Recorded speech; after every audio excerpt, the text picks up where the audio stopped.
I mean, that's why you're here, Jessie, because for the vibes. Because of the vibes. I mean, literally the second I met this woman. Stop. No, everyone needs to hear it. I was like, first of all, it was so interesting, right? We met through Kim. Yeah. And you guys weren't together that day. It just happened. It just happened. Super random. We were all in Ibiza at the same place, at the same pool. And we had this like unexpected little girls' day with a group of like new girlfriends for me, Kim, Tracy, love. And I vividly remember meeting you because I was like, who is this girl? Like the vibes were just you're just so comfortable in your own skin. It's a lot of fucking work to get there, though. Oh, isn't it? Yeah. But I appreciate that because I think it's such an important place to be. And it's cool that people feel it. People often tell me like, oh, Jessie, you do all these things, but you're so calm. I'm like, yeah, because I fucking work on it. So I'm going to stop swearing so much. No, it's okay. You can swear. You work on it and you can tell you're just doing things in your life that you're meant to be doing. Yes. I agree. You're very perceptive. Mm-hmm. Very, very witchy over here. But Kim was like, you have to meet Jessie. She has this account, Glucose Goddess. And I'll never forget this because I feel like it's very rare when someone doesn't want an opportunity to talk about themselves. Oh, yeah. I actually don't really like talking about myself. Well, that's what I took away because Kim was like, she has this account. And you were like, listen, thank you, Kim. It's Saturday. Yeah, we're at a pool. No, she was like, let's really have fun and let's be together. Mm-hmm. And you were like, let's just be here and like, we'll talk another time. Yeah. And I was like, this girl is the type of person I want to be around. Thank you, Melissa. And then we took a video around the bar and I turned it into the order in which you should eat your foods. And I think you're like veggies. You're like veggies first, Melissa first. It landed perfectly. The way you edited that, by the way, was the most amazing edit I think I've ever seen. But listen, thank you so much for your kind words. And I feel the same about you. Like you're just a fucking goddess.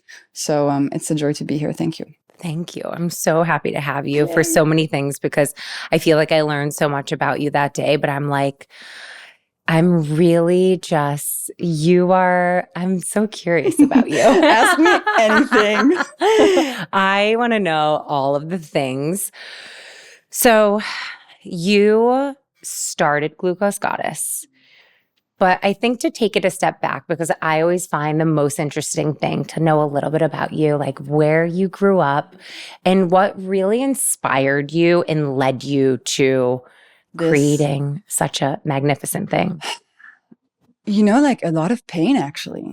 Now you see the other side of it and how I crystallized all that personal journey into something cool that helps other people. But I just suffered a lot. So I grew up in Paris. I'm French. Went to school in London for mathematics because I didn't know what to study. So my stepdad told me, if you don't know what to do the hardest thing you can. Oof. Good advice, right? Yeah. So I was like, okay, I guess I'm studying math. And really, I had no passions. I didn't really know what I wanted to do with my life. I was just like good in school, but nothing was pulling me.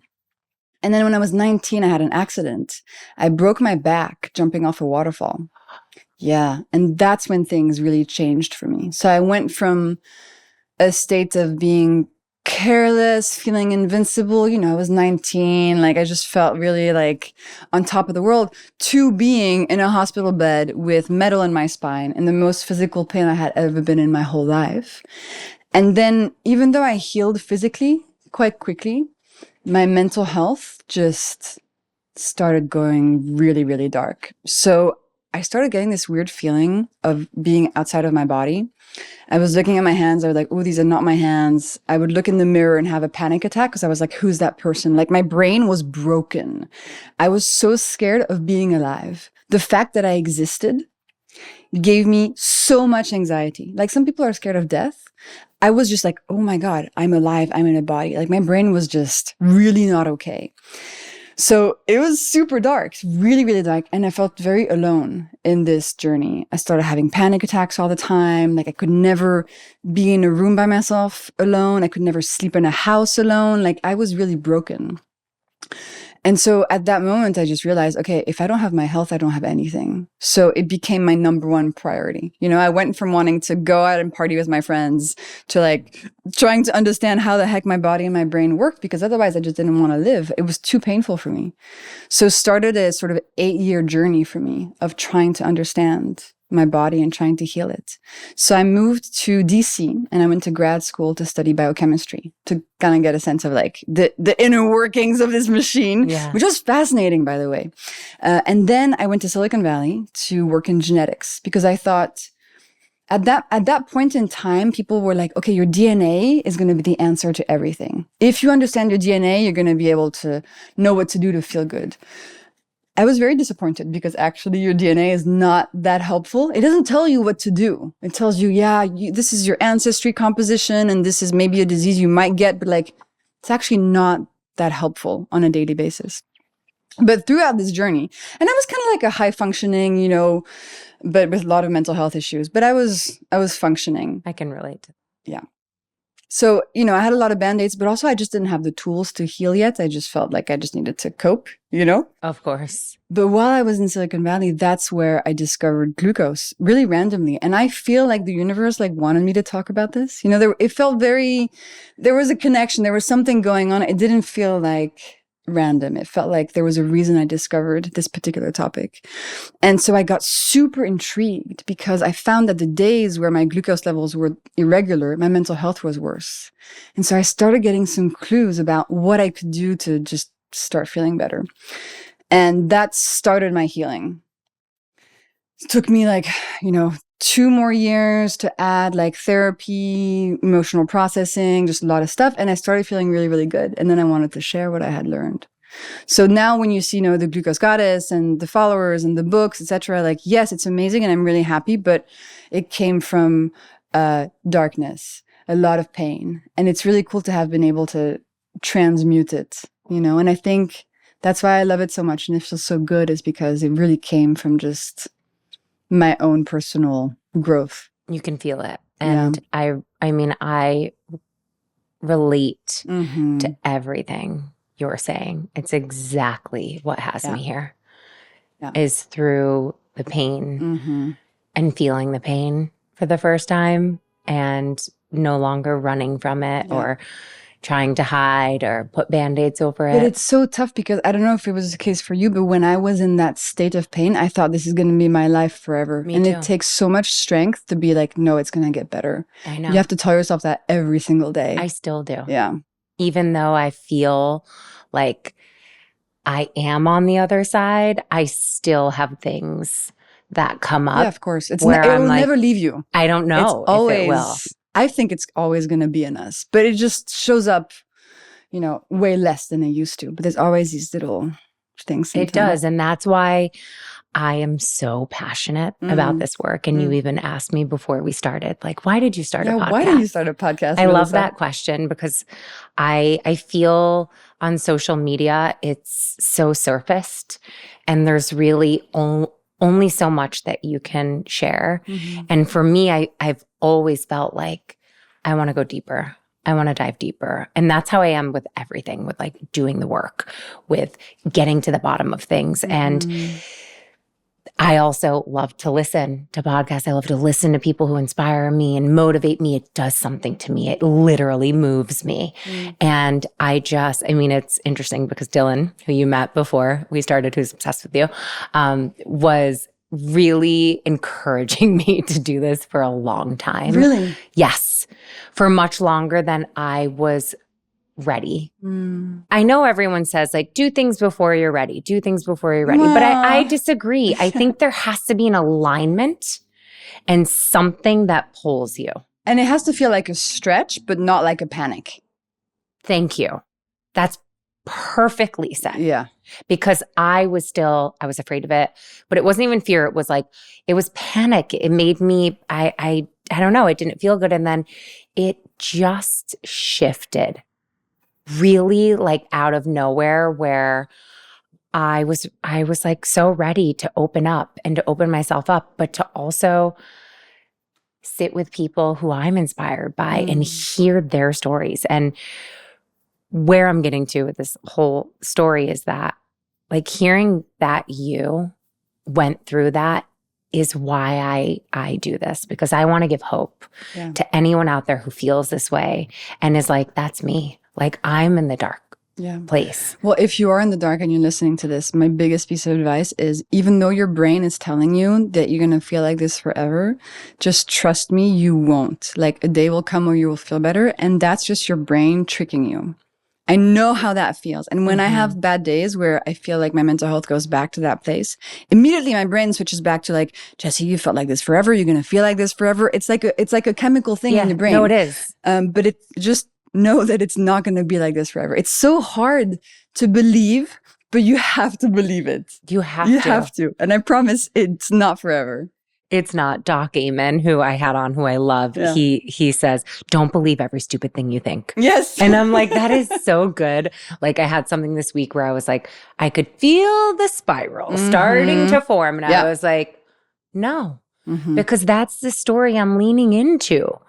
But I'm going to recognize it. And I've been like working with my cognitive behavioral therapist and like writing it down now, where I'm like, this is the emotion. This is the thought.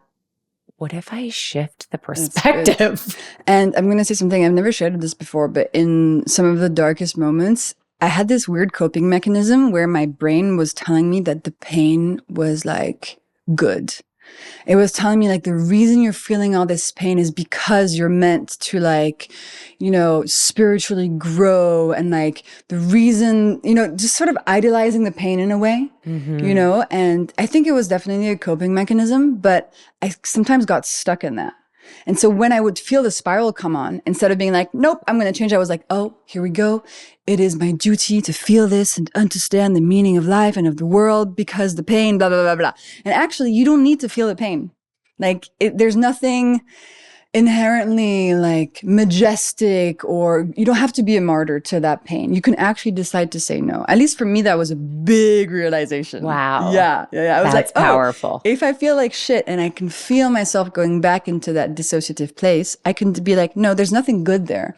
It's not like I'm meant to feel it, or the world wants me to feel it, or there's something on the other side of it. It's like, no. Just choose to not go there. The way you just describe that, I literally could see myself in a room where I felt that exact way.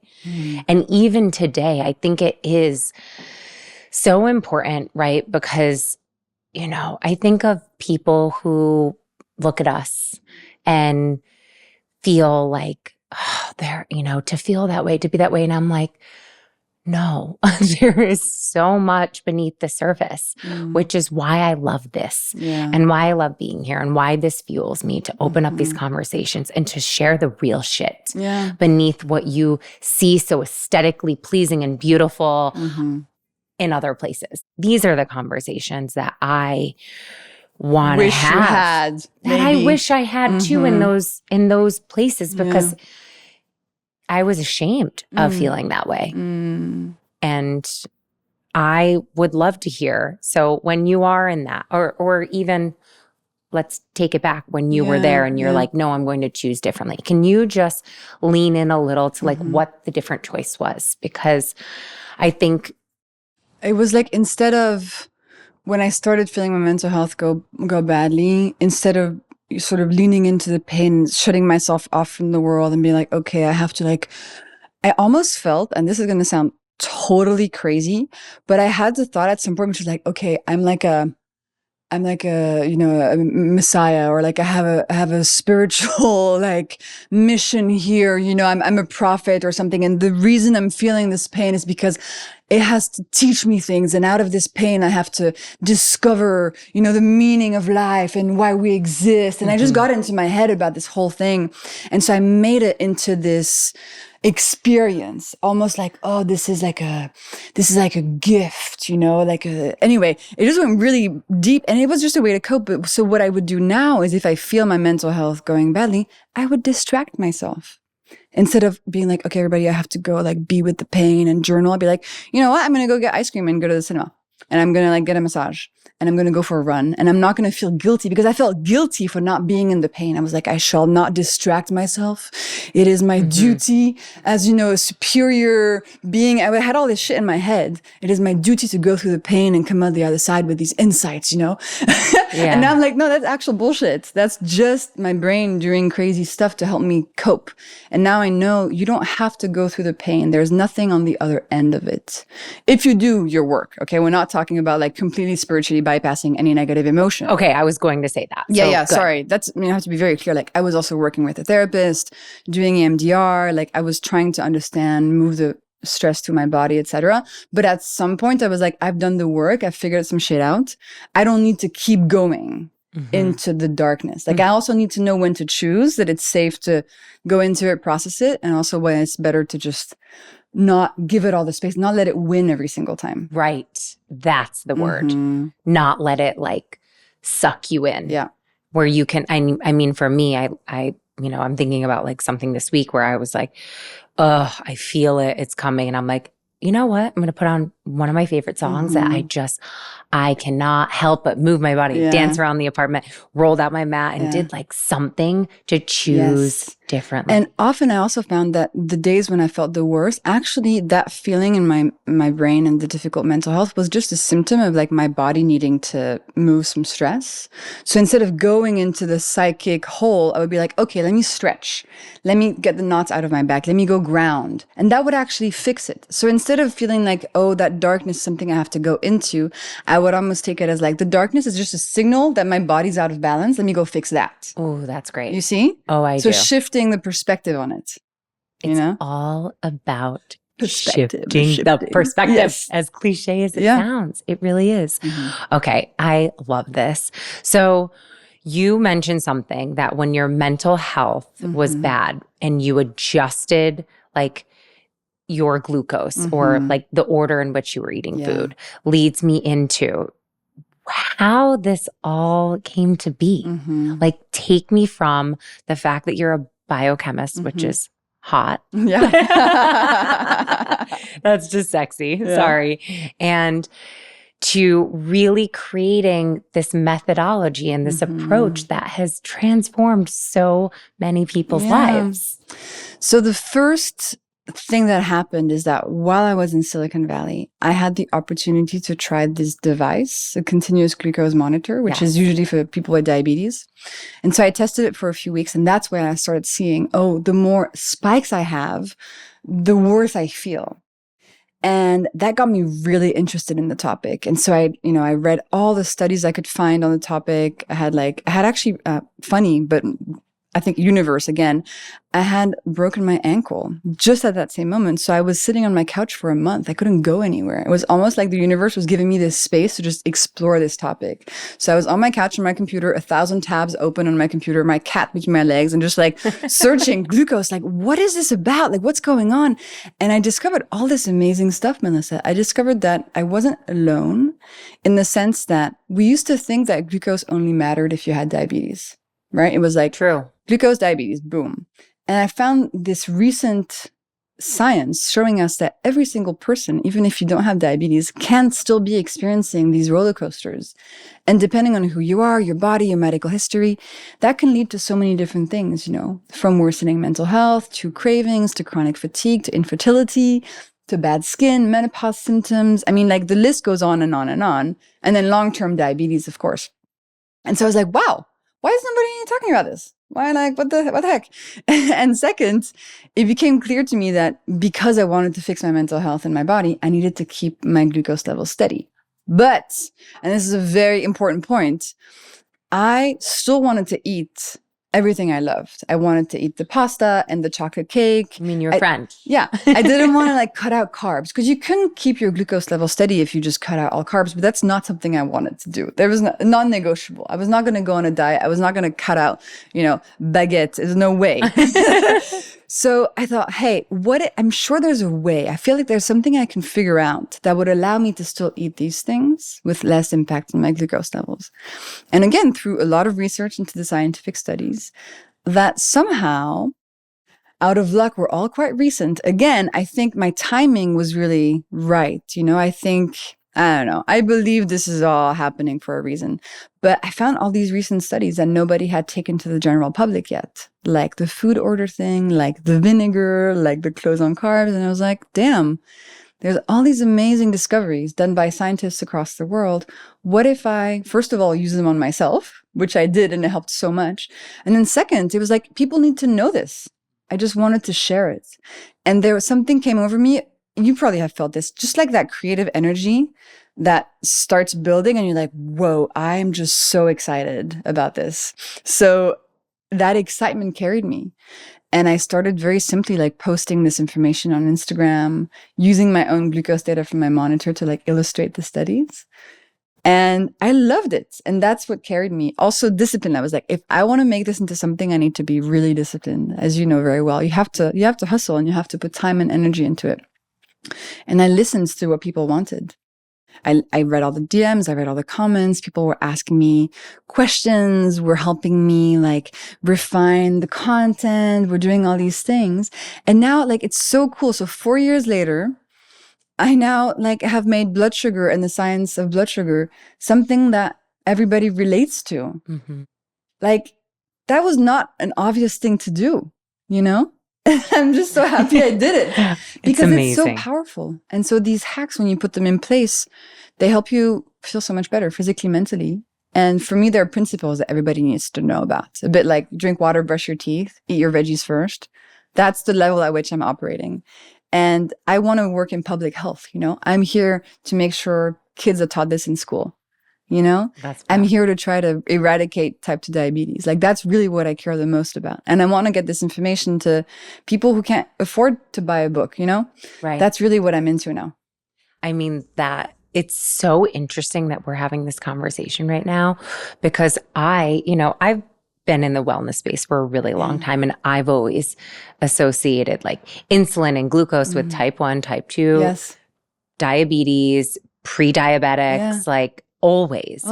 And I had an appointment with my doctor from Parsley Health this week. And she was like, after looking at my blood, she was like, I'm really interested in just because, you know, I'm very open about like mental health stuff and when I'm feeling low and she was like, I want you to wear a glucose monitor. Oh, wow. I know. And I was like, this is so interesting that. Are you going to do it? I'm going to. Yes, of course. And which really leads me to my next thing. And I think the beauty of this and having different people on and sharing different viewpoints and philosophies and perspectives is, you know, I have been a food combiner for ever.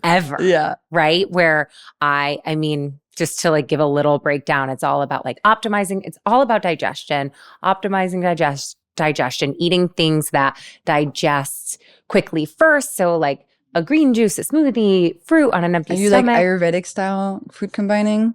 Or is it your own sauce? It was a blend of like things that I've learned molded into my own sauce, which is kind of how I do everything in life. However, at this point, I've been saying it for a while. I'm like, I turned 40, something's different. The things that I've been doing, I've really I've been in this strong experimental mode with just my diet and trying other things on. And, you know, I was plant-based forever. And now I'm no longer, I've like lifted the label and I'm just like, let's see what works, what keeps me balanced. And it was interesting too, because I love bananas and I love to eat bananas in the morning. Like I'd have like a coffee and a banana. And I've been so locked in on getting even more clear with the things that spike those negative reactions with mental health and the things that keep me really stable and balanced. And I love coffee. Like it's like the one thing I'm like, I don't drink alcohol. Your one joy. Yes. And I still care for it. I feel like I'm like breaking up with you. This week, I like wake up and like need coffee. I did not have a coffee once this morning. All week. I've had matcha because I'm just really listening to the things that I need. And I filmed yesterday and I was saying to my team, some of them are here right now. I was like, I've been doing this, you guys, for 8 years. I'm like, I had a matcha. I had some mango, but I had banana with sunflower butter. I filmed. I was on fire. Tom, was I on fire? On fire. I swear I was like, this was my formula. Yes. I want to tell you something about the bananas. Tell me about Can the I? bananas because I love bananas. Yes. I want to tell you something. Tell me. And this is going to, I hope, interest you. So a lot of people have this belief that the fruit that we find today in supermarkets is like natural. Okay. Turns out it's not. So hear me out. The bananas you find today when you go to the supermarket or Whole Foods or whatever, they're actually the result of like thousands of years of selective breeding to make them really big, juicy, sweet. You know how humans bred like gray wolves into chihuahuas, basically, for fun? Same thing happened with fruit and plants in general. So if you look up ancestral banana, you'll find they're this big, full of seeds, quite difficult to peel and to eat. Like the baby bananas. Yes, but even worse. Like the seeds are massive. It's super fibrous. Like that's actually how nature intended bananas to be. So just keep in mind that the bananas today, they are the result of that optimization to make it extra sweet. The thing is, like whole fruit is always fine because it has fiber. But when you combine it to sunflower butter or any other nut butter or seed, you're adding some protein and fat, which is super good to reduce the glucose spike of the fruit. So you're doing a fantastic job. Listen, these are like new shifts because I will say like my digestion when I do combine the way that I combine is incredible. However, now I'm like, okay, I am so curious with making some tweaks. I'm going to start wearing the glucose monitor and just like get curious about it. Yeah. Can you share a little bit about, and I mean, this I believe is in your second book that you have coming out. I feel like it will be like right around the time May 2nd. this is airing, which is incredible. Thanks, Melissa. Congratulations. Thank you. That's huge. It's gorgeous. It's gorgeous. The glucose goddess method. It's like, it's hot. It's hot. And you break everything down there. But I feel like for people just who are new here and are like, wait, we give us a little bit more. Of course. That's what I'm here for. So what I did is I took all this science and I turned it into these principles, right? These like hacks that if you use them, you'll be able to reduce those glucose spikes. So if you have any symptoms, from fatigue, cravings, skin issues, hormonal issues, like basically anything under the sun, if you feel that you could feel better than you currently do, this is probably going to help you. So I'll tell you like the 4 major ones that are super, super important. So the first one is breakfast. So the hack is to try to have a savory breakfast, which means a breakfast that's built around protein. Because if you don't have protein in the morning, and if you just have things that taste sweet, so if you just have like oats and honey, or like toast and jam, or like cereal and orange juice, that creates a big glucose spike in your body. And then it kicks off for the whole day this roller coaster. A lot of people find themselves to be like addicted to sugar. You might hear that, like, oh, I'm just addicted to sugar. That can actually just be the result of your breakfast causing this big, big spike. So what you do to counteract that and make sure you have really good energy, which sounds a little bit like what you're describing, like setting your day up well. I was on fire yesterday. So add protein to your breakfast. So that sunflower seed butter, that's a really nice way to do that. But you can also just have like eggs, fish, meat, leftovers, protein powder in your smoothie, try to focus around protein, some healthy fat, some healthy fiber if you can. And I would say don't have anything sweet except whole fruit.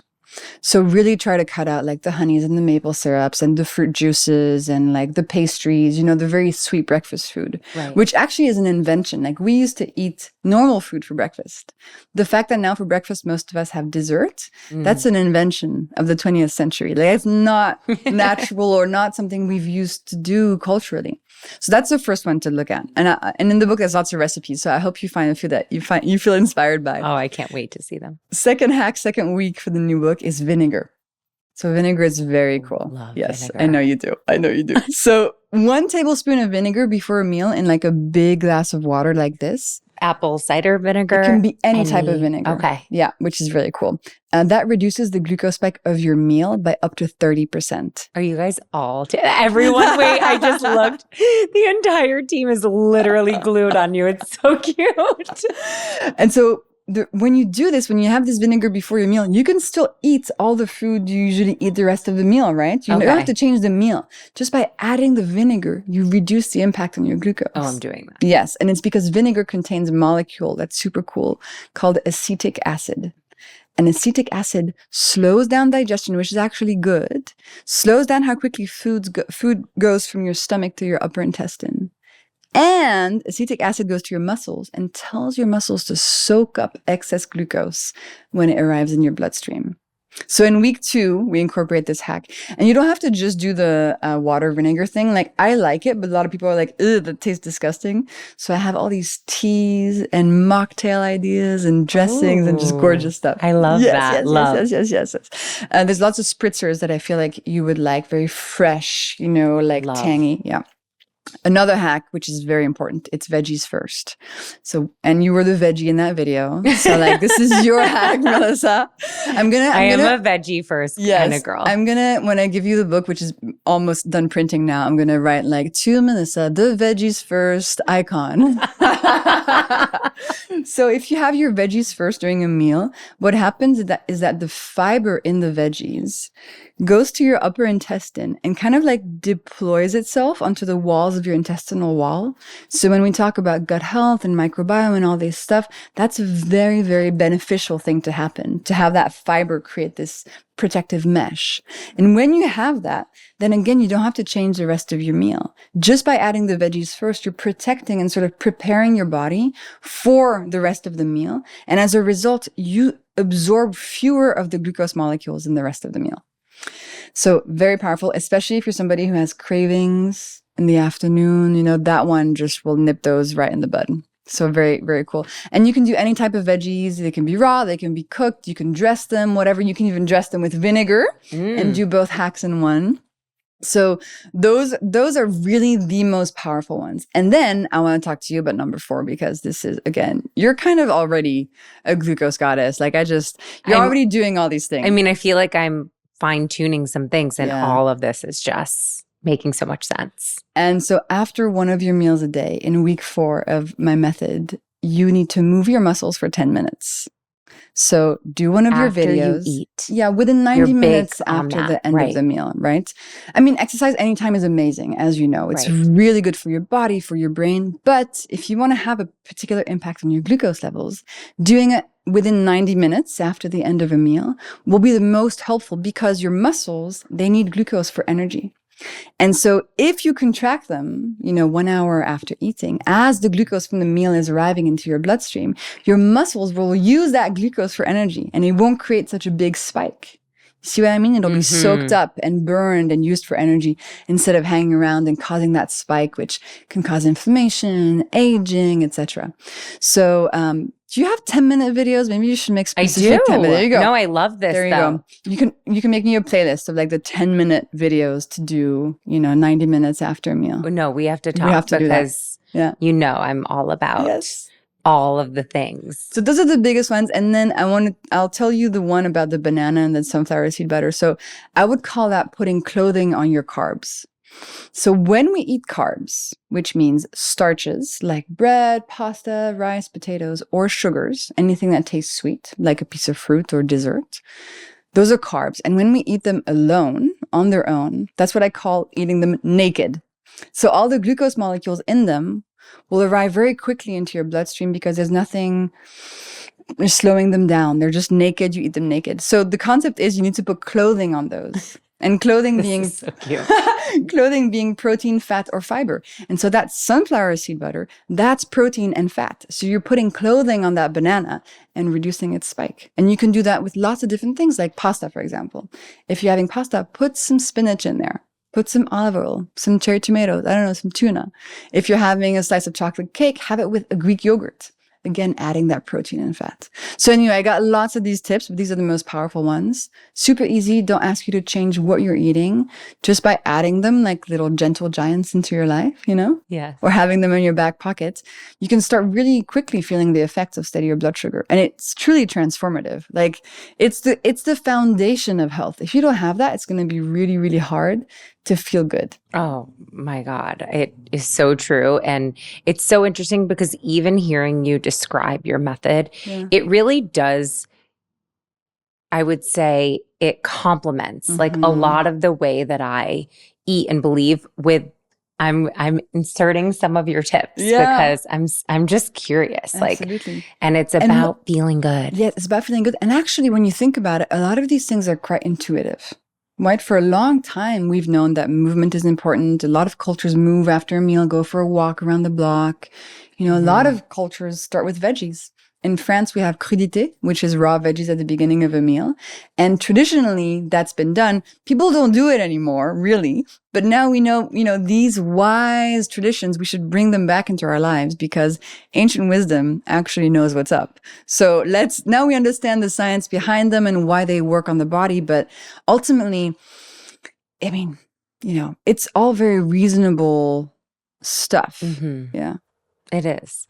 I'm so intrigued to just like know more and share more about you too, because this is such powerful stuff. But I feel like I would love to know, because you're so intuitive and you're so wise and you're also so, I mean, I don't know. I had my aura read as I was sharing this with you before we started. But wait, you didn't finish telling me the story. No, all I see around you is a golden, bright light. Really? It's so interesting. Awesome. I know. Thank you. Yeah, no, everything she said was literally to a T. I know. Just walked into this place in Chinatown. What color was your aura? My aura, it was a little bit of a rainbow. There were like a lot of different colors. I love that for you. Yeah, like it had some like orange, some red, some golden, and like some dark spots, which everything she said was completely right, which is so interesting. You should have her on the podcast. I know, I should. I should. Thank you. Yeah. That's a good idea.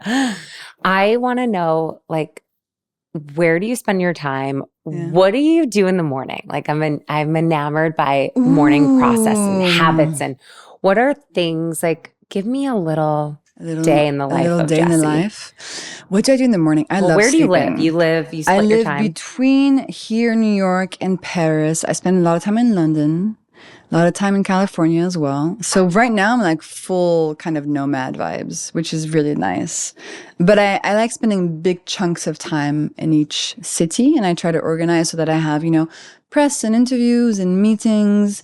I work best when I'm moving. When I'm in movement, I feel like my creative juices are flowing. When I was writing my first book, a lot of people were like, oh, to write a book, you need to find an office and just stay there for 9 months and have a routine. And I was like, I just can't. So the more I just kept moving. Wait, and I feel suffocated by that. Yeah, exactly. That's why I haven't written a book. Yeah. So what did you do? I just moved. I was like, 1 week we're here, 1 week here. I was writing the book in like taxis and, you know, just like, and that's how it felt okay to me, because otherwise it was just too daunting, intense. Yeah. So I don't know. That's how I'm working. That's great advice. Yeah, you like it? So day in the life. Listen, I love sleeping, so I try to get to bed early, like 10:30. Get a lot of sleep. I wake up. I try not to turn my phone on for like 45 minutes. How many hours do you get?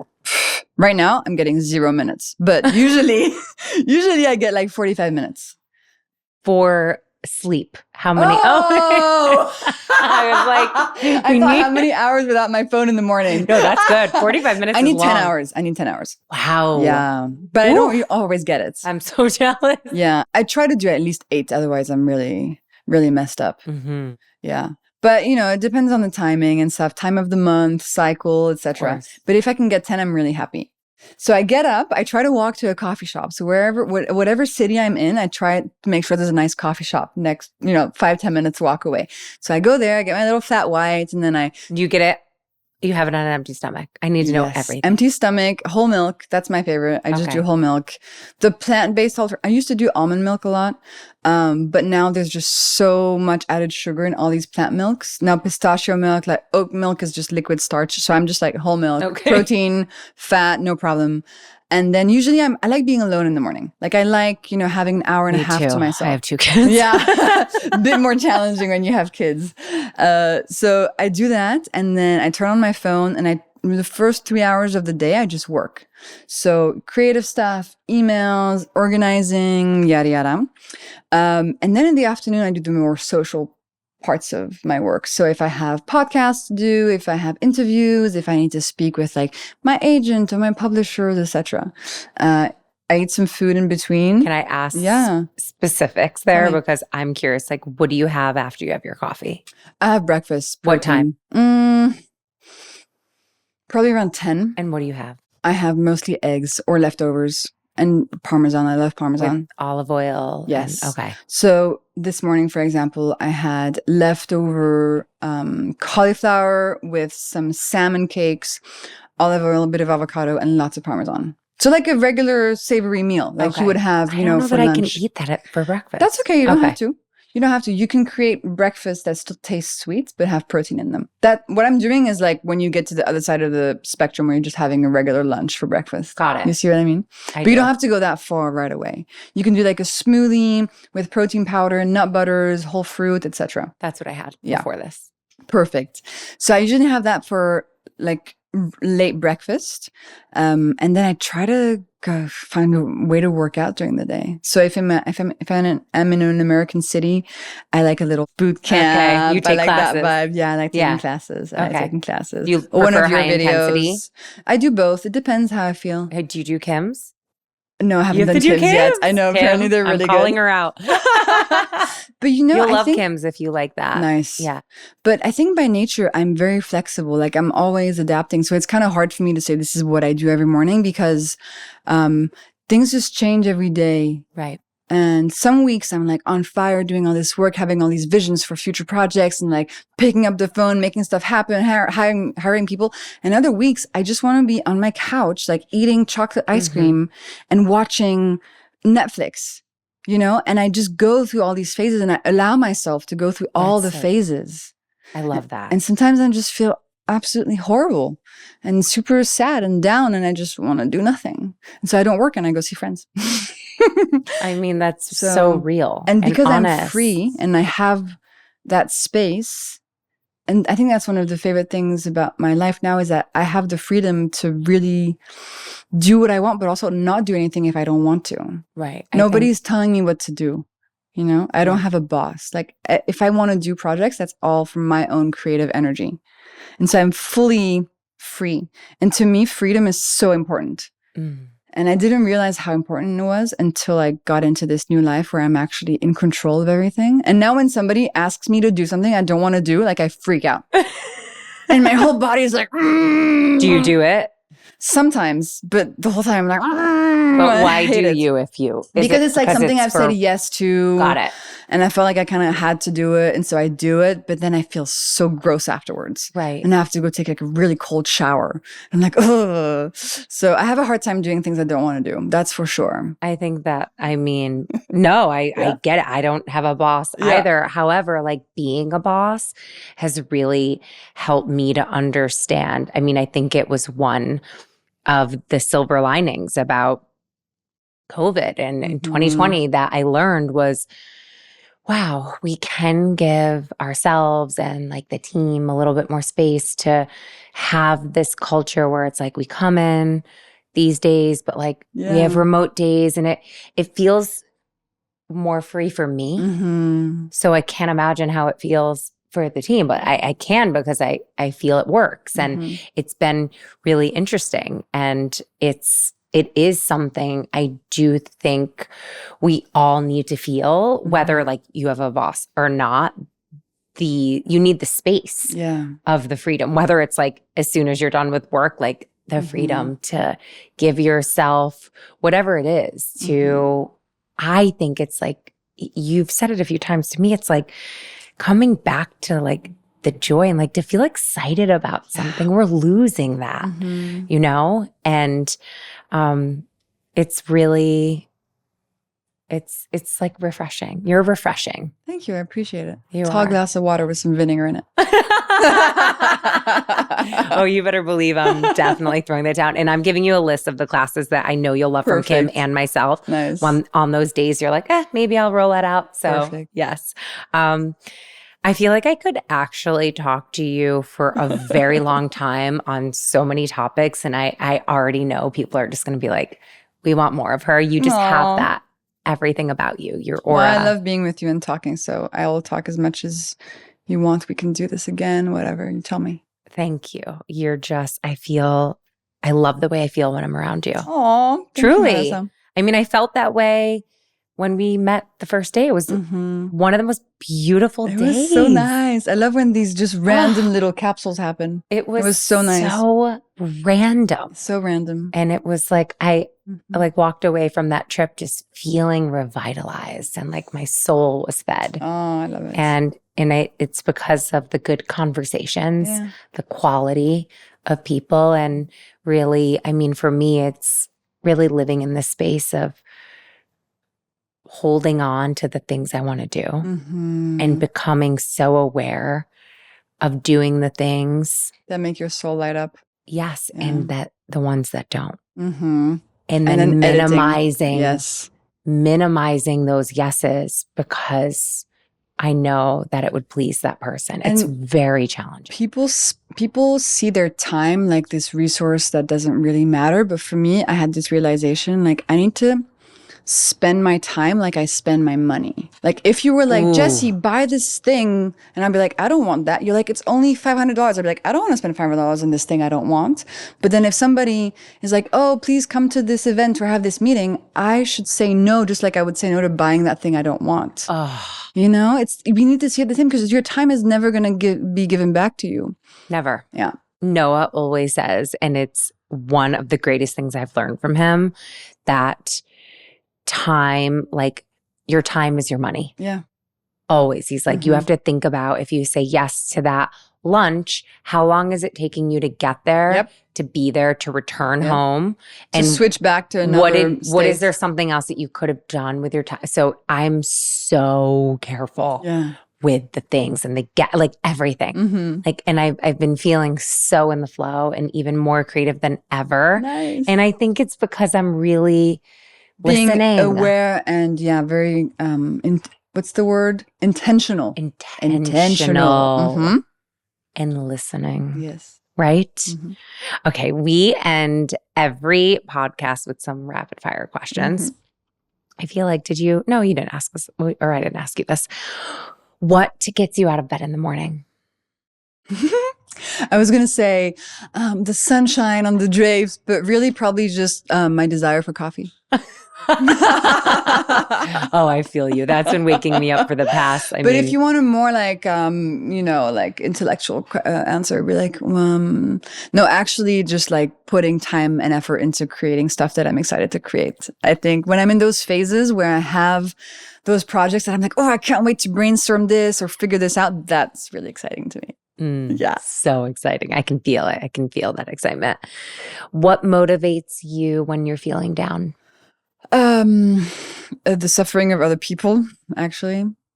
I just have met a lot of people in my life that have these medical conditions, or like type 2 diabetes is a really good example. And they're so lost and they are just like seeing their health waste away, yet they don't realize that the way they're eating is making it worse. And they think they're eating in a way that's good for them because they're listening to like all the marketing messages and the stuff. And I want to insert the science and the knowledge in there so they can break free from that really toxic pattern. So that gets me really motivated. I know. Like just hearing people's stories. I know these are rapid fire, but I feel like you must get such incredible testimonials. Incredible. I mean, is there one in particular like that just pulls at your heartstrings that you can share? Yeah. So for the second book, I ran a study on 2,700 people in October. I actually had them go through the 4-week method because I wanted to get some testimonials and feedback. And 3 women who had been told that they would never be able to conceive naturally because they didn't have their periods anymore because they had PCOS, got pregnant during the study. Because when you balance your glucose levels, a lot of the time your fertility issues go away because they're so linked. So that to me is like the ultimate power. And I hope one of them calls their baby Jessie. I mean, normal, right? I'm just kidding. But that kind of stuff, giving the power back, is so key to me because there's not enough information. And a lot of times when you're faced with a diagnosis, you feel like it's just a sentence and you're not going to be able to do anything about it. So being able to show people that actually, no, there's simple stuff you can do that is going to completely flip the narrative and get you back to being in control and connected to your body and to your purpose and to things you want to do. That shit, I love it. Yeah. Me too. Yeah. It's so cool. That is incredible. Yeah. What a story. I can feel full chills. What is your end all be all self-care ritual? People, we love our self-care. We love our things, whether it's like a gua sha, a dry brush, or the thing that comes to mind the most, actually, Melissa, is turning my phone off. Ooh. Because true. When it's off and I'm like, okay, it's 1 p.m. I don't have to be on my phone today. I don't have work. I have nothing. I'm just going to turn it off until tomorrow morning. Wait, that's incredible. And that really changes how I feel. And I feel my body relax and go like, and just, it helps. To me, that's the most powerful self-care thing I can do. But it's really hard. It's very hard. Yeah. No, that's amazing. I've been really trying to give myself more space at the end of the day. Because where otherwise I'm like, you're always tethered. Because I'm like, I have to, like, everyone's relying on an answer from me. So I'm like, I don't want to hold up things. And it's, sometimes I'm just like, I actually can't. But I really try to get the things done and then put it away. Yes. And putting it in another room has been really helpful. And so you can be present with yourself and with your family. With myself. Yeah. Like my alone time at night without a phone in my hand is where things start to pop. Yeah. You know? What's your cult favorite beauty product? Right now, the Moon Juice Cosmic Cream Moisturizer. My skin just loves it right now. On top of some hyaluronic acid at night, I just feel like I become this beautiful donut. I'm just like, this feels really, that texture, I don't know why. And it's kind of hard to get it out because of my nails, but I put it in the pot and it just gets under my nails. I was like, whatever. I should get like a little spoon. I go this way. Oh, smart. I scoop it. I'll do it that way. Maybe I should just get a little like spoon. A little spoon. Yeah. I love it. I always lose the spoon. I love it. Really? It works. You're glowing. Thank you. You really are. It's like the cheeks. This podcast is called Move with Heart. And I always love to end with this because, everything that I choose to do is truly moving from my heart. And I'd love to know from you and your wise, beautiful words, what moving with your heart means to you. It means trying to be connected to yourself when you make decisions and trying to come from a place of true heart and love and joy, not too much of the brain. So trying to move that a little bit down, and think a bit less and kind of feel a bit more and open a bit more from the heart. That's what comes to mind. Oh, yeah. Yeah. I felt that with everything inside of me. I could visualize it. Yeah. It's not easy because so much of the way we live is so brain focused and all the information. And I think when you turn your phone off, you are able to drop down a bit more into the heart space. And that's why all these things pop up. And I actually feel much happier when my phone is off because I feel more like, oh, my heart is here and I feel connected and I'm less like in the brain stuff. So to me, moving with heart means moving less from the brain and more from the soul, I guess. Oh, that is so incredibly beautiful. And just like, I feel it with everything inside of me. And it just brought up because I'm just one last thing. I know we're wrapping this up, but because you have, such a powerful community and Instagram and you're turning your phone off, what is your, do you have a way of working? Do you structure posts or are you an intuitive poster? No. So from the very beginning of the Glucose Goddess experience, because I knew that social media for me could be quite damaging. Like I had a personal Instagram account like we all did. And I actually got off of Instagram for a couple of years before I started the Glucose Goddess thing. And I decided from the very beginning of Glucose Goddess that I was never going to share my private life. So it's only science. I don't tell people where I am. I don't tell them like who my friends are. I only will share people if they're like also public, you know? Right. But that has been a really important boundary for me because I don't think I have the strength to be able to handle sharing more. And I love getting personal in podcasts, but on Instagram for me, I needed that because for some reason it would be too much for me. So my post at the beginning of every week, I plan what I'm going to post on that little app. And so I make sure the grid looks nice and pretty and I'm in there. Like, you know, I'm still posting every day. Like I love it. And in the stories, that's intuitive. I just spend maybe like 45 minutes in the morning posting the stories of whatever that day feels like. And then I don't really open Instagram anymore. I know. That's why I asked you and I needed to ask this question. So you'll never see me. Like if you hang out with me, I'm not really on my phone. No, and that surprises, at all, you guys. That surprises a lot of people because I have such a big following. So you would expect that I'm always taking photos, but I'm not. No, at all. Even the video that we took that you made that cute edit, Kim took. Yeah. And we were all like, oh, no. And then we did it and it ended up being the cutest thing. But that was something that I really took away from being with you. Your presence is so powerful because you're so present. Yeah. Oh, you are just, I'm like, thank you for all these nice compliments. I am obsessed with you. No, I really am. Thank you, I need more of you in my life. So whenever I'm in Paris, London, LA, I'm going to be reaching out and awesome. I'm just. Well, I love you. I think you're absolutely wonderful and it's very inspiring to hang out with you. So anytime. We can go get our nails done. Maybe you'll let me use your amazing nail artist. She's pretty tight with the schedule and what we can try to get you in, Dasha. No, you are just everything. Thank you so much for giving me your time and you and being here. It means so much. I can't wait to just hear everyone rave about you.